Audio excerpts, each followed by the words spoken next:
You're going to hear a lot about the Republican tax plan for weeks and even months to come, because undoubtedly this has become an issue that has continued to divide the majority of Americans.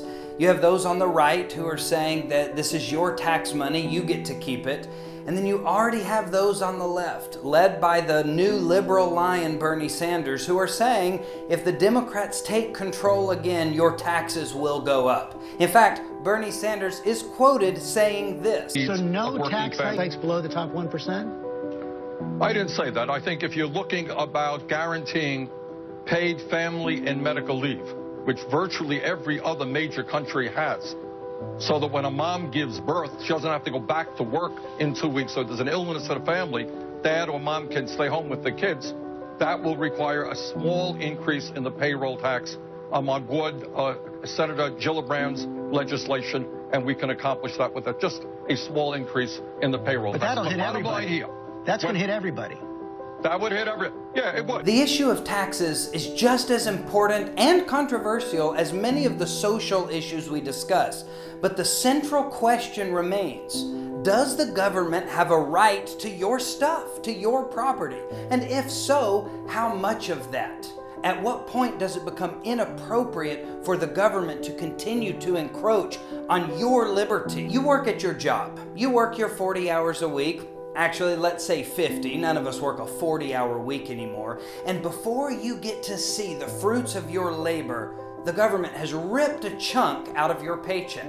Now again, we hear all the time that this is the cost of living in a civilized society. This is what we pay so that we can have nice roads or nice schools. And we're not saying that all taxes are fundamentally flawed or immoral, but we are raising the question, shouldn't we get to keep the vast majority of our income? Think of it this way. When you have your money that you receive every day of your life, your income payments, if that was all that was taxed, fine, we could probably get along without it. But let's say you put some of that money into an account to grow for your retirement. Guess what?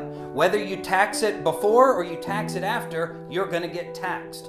Let's say you had a family member that upon their passing, they leave you a true blessing. Whether it's land, whether it's property, or whether it's money, you're taxed on that. Now keep in mind, that has already been taxed throughout the duration of your family member's life.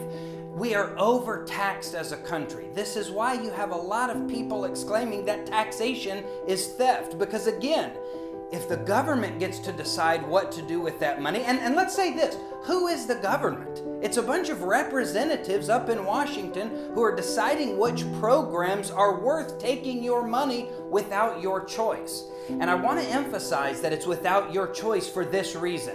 Try not paying your tax bill. Try calling your representative and saying, I think I pay too much, I'm not paying any this year. And you'll see just how quick you don't have a say in what's going on.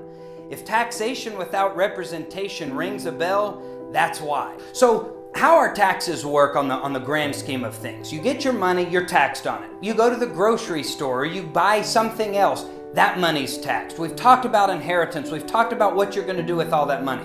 This is another reason why the idea that churches should be taxed on charitable donations is absurd. It's already been taxed. There's no need to tax it anymore. But that's another video for another day.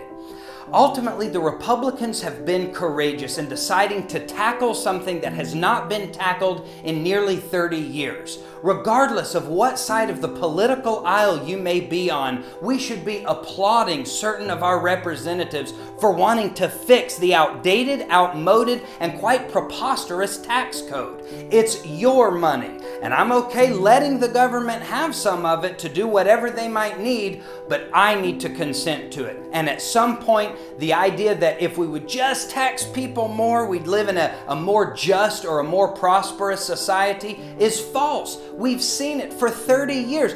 Ask yourself, do you feel like you've had a real raise? Have real wages gone up in the past 30 years? Most people say no. If we really want this American dream to not be some elusive idea that only our grandfathers got to participate in, we need to be thanking the Republicans in Congress for doing this courageous new tax reform. Prosperity does not come from the government. It comes from we, the people.